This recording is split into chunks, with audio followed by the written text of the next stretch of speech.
You left me to die, Mom. The words cracked through the winter air like a bullet splitting silence. Cameras froze. Executives turned. And Lauren William, the woman who once graced the cover of Forbes, stopped breathing. Her son stood 10 feet away. Grown now. Alive. His hand trembled as he held up a filthy, mold-stained blanket. The same one she'd wrapped around in the night she left him in this forest. The crowd whispered. Somewhere above them, a drone hovered, its red light blinking like a heartbeat. The mountain air was biting, but it wasn't the cold that made her shake. Welcome back to Whisper Realms. Tell me where you're watching from in the comment section. Like, subscribe, and share the video to make it go viral. Let's continue. Do you remember this place? Zion's voice wavered, both soft and seething. Because I do. Every night, for 15 years. Lauren's lips parted, but no words came. The ground beneath her heels felt alive, like the forest itself was listening. He took one step closer, his breath clouding in the December chill. You built your empire on a grave, Mom. My grave. Her knees weakened. The executives standing behind her exchanged nervous glances, uncertain if this was a publicity stunt or a confession caught live. The cameras didn't blink. The world didn't breathe. Because everyone knew Lauren William. No one knew this young man. And yet, his eyes looked exactly like hers. The same clearing. The same air. But this time, the one left behind had returned. 15 years earlier, Lauren William was the woman every magazine adored. Atlanta's queen of real estate. Her smile was flawless. Her penthouse spotless. Her charities generous. Behind closed doors, though, her life was crumbling. Her only son, Zion, had been born with a rare heart condition. Her husband's death left her with mounting bills and a boy she couldn't save. Every doctor said the same thing. Without a transplant, he won't live past 6. So when a medical debt piled higher than her properties, Lauren did what she swore she never would. She looked at her child and saw a number. A cost. A debt she couldn't pay. And when the insurance paperwork landed on her desk, a $5 million payout for accidental death, she made a choice that would stain her forever. She told her staff Zion had been moved to a special clinic. In truth, one stormy night, she drove her 5-year-old son deep into the Blue Ridge Forest, wrapped him in that same soft blanket, and whispered, "I love you." The rain drowned out his small voice as she walked away. 2 days later, a wildfire ripped through the woods. The headlines mourned her tragic loss. Lauren became the face of resilience, the woman who rose from heartbreak.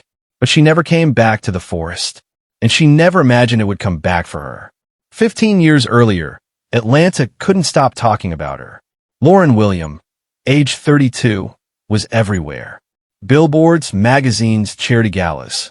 Her name meant power, polish, and promise. The kind of woman who could sell a dream with a handshake and make a city believe in it. Behind those glossy smiles and champagne toasts, though, her world was shrinking. Her penthouse was quiet, too quiet. The laughter that used to bounce through the hallways had been replaced by the steady beep of a heart monitor in the next room. Zion's room. He was only 5.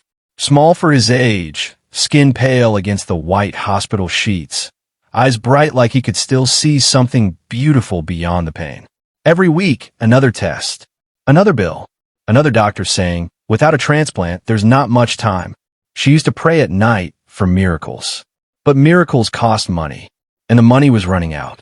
Her husband's death had left her a widow, a mother, and a brand. The William Empire was supposed to be her redemption, her proof that she could build something bigger than grief. But investors had started whispering. Deals were slipping. Reporters were asking questions she couldn't afford to answer. So she did what she always did. She smiled. Every interview, every ribbon cutting, every photo op. Because if she stopped smiling, the whole illusion might collapse. There's a kind of strength that looks noble on camera and unbearable in real life. If you've ever seen someone smiling while they're drowning, you'll understand her. Some stories don't start with monsters. They start with people who can't afford to fall apart. Subscribe if you've ever watched strength turn into silence. That night, Lauren sat at her marble kitchen island, staring at a stack of unpaid invoices and Zion's latest test results. A letter sat on top of the pile, Thin, white, harmless looking. It was from her insurance company. Policy approved. Coverage: accidental death. Payout: $5 million. Lauren's hand hovered over the page. For the first time, she didn't see numbers. She saw a way out. The storm came without warning. Black clouds swallowing the moon. Rain carving rivers through the winding backroads of the Blue Ridge Mountains. Lauren gripped the steering wheel until her knuckles went white. The windshield wipers fought against the downpour, each swipe revealing flashes of lightning and the narrow ribbon of road ahead.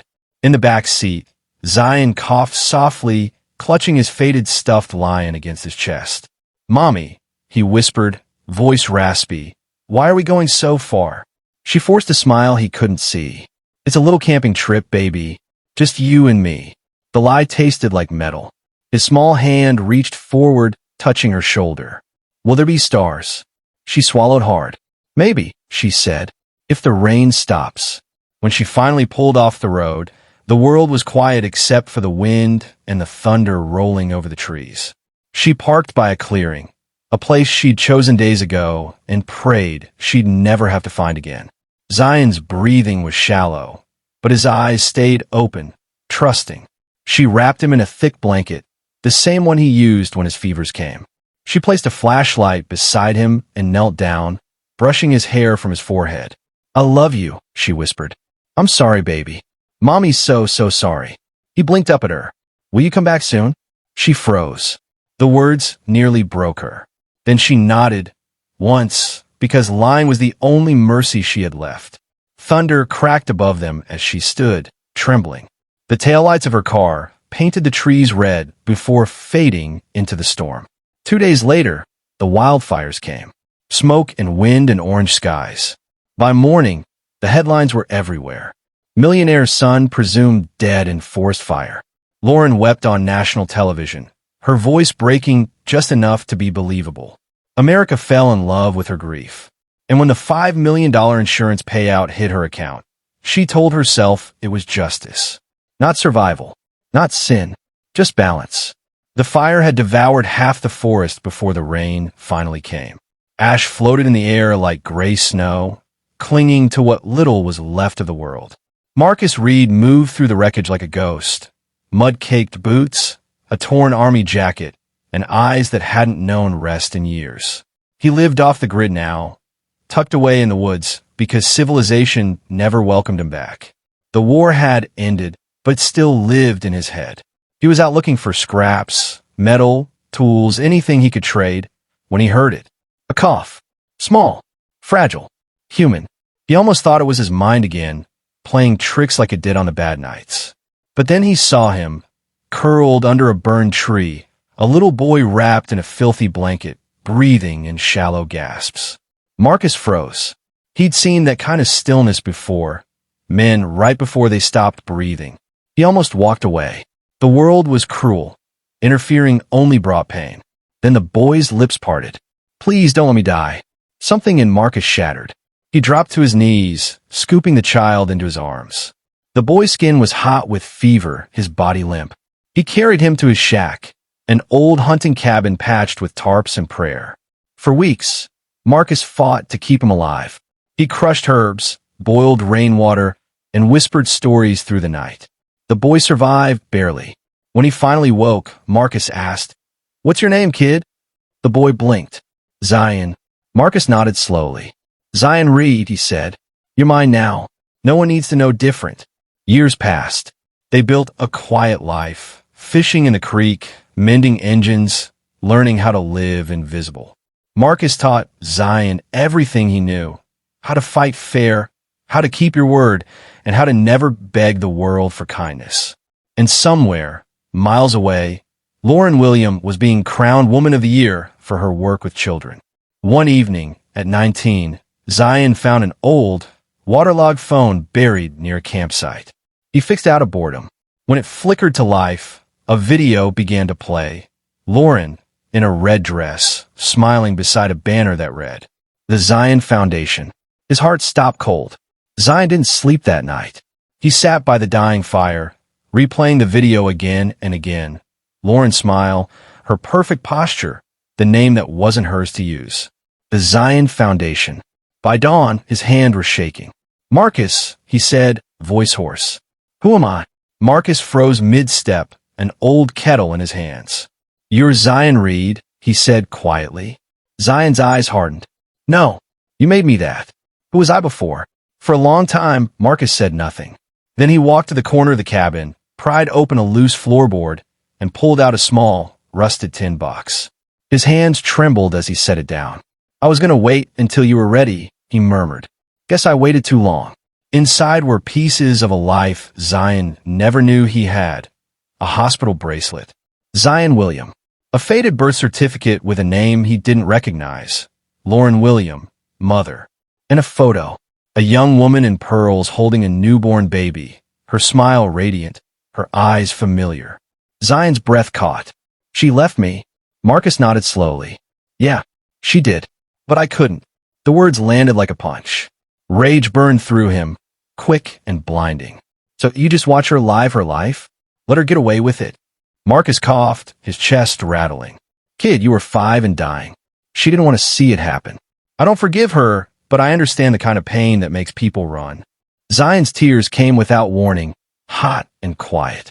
"She built a charity on my name." Marcus looked away. "Then you decide what you'll build on hers." 2 months later, Marcus's illness caught up to him. The forest that had once been their home felt colder, emptier. Zion buried him near the creek under a cross made of pine wood and silence. When truth comes too late, it doesn't heal, it haunts. If you've ever had to build yourself from broken pieces, keep watching. You'll understand why he couldn't stop. Zion stood before the grave, the tin box tucked under his arm. The city skyline shimmered in the distance, a promise or a threat. He whispered, "Time to finish this," and started walking. The city was nothing like the forest. It didn't whisper, it roared. Sirens replaced birdsong. Neon lights drowned out the stars. But Zion didn't flinch. He had spent years in silence. Now he was ready to make noise. He started at the bottom, janitorial shifts at community centers, coding tutorials on borrowed laptops, night classes paid for with the coins he saved from repairing engines. What Marcus taught him in survival, he translated into discipline. Every line of code was a battle plan. Every sleepless night was a step closer to the truth. By 24, Zion was no longer the boy in the woods. He was Zion Reed, founder of a small AI startup specializing in real estate analytics, a poetic twist on the empire that had funded his abandonment. His technology was sharp, his algorithms precise, and his reputation spread fast. One morning, a name appeared in his company's acquisition request, William Holdings. He stared at it for a long time, heartbeat steady. The irony was too clean to be coincidence. The deal went through 6 months later. The same company that was built on his death had just bought his creation, his rebirth. As he walked into the headquarters of William Holdings for the first time, he paused beneath the towering glass sign that bore her name, Lauren William, founder and CEO. The lobby gleamed. The air smelled of money and ambition. It was her world, perfect, polished, merciless. 15 years later, the ghost had entered the empire built on his grave. The elevator doors slid open, and there she was, elegant, composed, the same perfume he remembered from that night. She turned, smiling politely at the young man beside her. "First day?" she asked, voice warm, practiced. He met her eyes for the first time in 15 years and managed a quiet, steady smile. "Not my first storm," he whispered. She laughed softly, unaware of who stood beside her, as the elevator climbed. She laughed softly, unaware of who stood beside her, as the elevator climbed. That night, Zion couldn't sleep. Her laughter, light, unbothered, echoed through him like static. He sat before his monitors, city lights bleeding through the blinds, and opened the encrypted drive he'd been building for months. Folder by folder, truth came alive in digital form. The first file was a scanned death certificate, his name, his date of death, a forged doctor's signature. The timestamp was dated 2 days before the fire. His stomach tightened. Next came the insurance payout forms. $5 million transferred into a trust labeled William Legacy Fund. Her handwriting curved neatly across every signature line. Then came the audio file. A private dinner. Her voice caught mid-toast, laughter mixing with clinking glasses. Sometimes you have to let go of what drags you down, even if it has your last name. The words hit harder than he expected. For a moment, Zion had to stand, palms pressed against the table, breathing through the ache that bloomed in his chest. Revenge wasn't what he wanted. It was recognition. To be seen. To no longer exist as a ghost haunting her success. He began mapping her fall the way he once mapped code. Methodical, precise. Financial trails, shell corporations, donation fronts. Every move was deliberate. The plan wasn't to destroy her, but to expose her, to force her to look into the mirror she'd avoided for 15 years. By dawn, the evidence was organized, time-stamped, impossible to refute. He closed the final folder and whispered to the empty room. If she buried me there, she'll face me there too. The mountain gala was 2 weeks away, the perfect stage. And this time, the world would watch her unearth her own lie. Gasps rippled through the crowd as the next image appeared. The insurance payout, signed in her looping script. Finally, a DNA test, 2 names highlighted in red. Zion Reed. 99.99% match. Lauren froze. What is this? From the shadows at the edge of the stage, a figure stepped into the light. The cameras found him instantly. The crowd parted. Zion's voice was calm, deliberate. Do you remember this place? Her face drained of color. Zion, she whispered, barely audible. He held up the tattered blanket. You left me to die. Phones rose.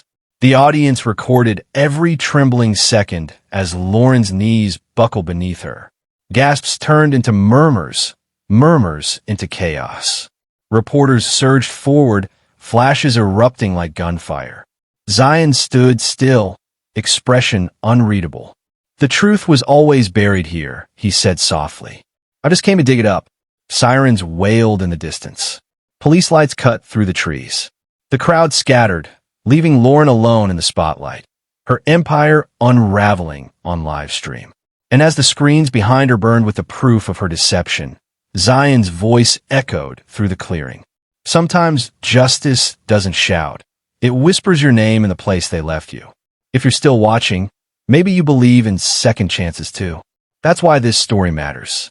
Flames from a fallen lantern licked at the stage curtains as officers approached. Her empire was burning, just like her conscience once did. Morning broke over the mountains in a pale wash of gray and gold. Smoke still curled from the edges of the burned stage as officers led Lauren William away in handcuffs. Cameras trailed her every step. Her designer gown was torn, her mascara streaked, but it was the silence in her eyes that told the real story. By noon, the footage had gone viral. News anchors dissected every second of the confrontation. The billionaire mother who faked her son's death. The headlines wrote themselves. Within 24 hours, William Holdings collapsed. Investors fleeing, board members resigning. The empire she built on loss had finally fallen under the weight of truth. Zion didn't watch the news. He was already miles away, deep in the Blue Ridge forest. The air was cool and damp, pine needles soft beneath his boots. He stopped at the weathered wooden cross that marked Marcus's grave and knelt. The old blanket, faded, frayed, heavy with memory, rested in his hands. He folded it neatly and laid it at the base of the cross. You are my real home, he said quietly. Not the one she left me in, the one you taught me to build. For a moment, he let the wind move through the trees, whispering like an answer. Sometimes justice isn't about punishment. It's about choosing who we become after the fire. If stories like this make you believe in second chances, stay with us. The world needs witnesses who still care.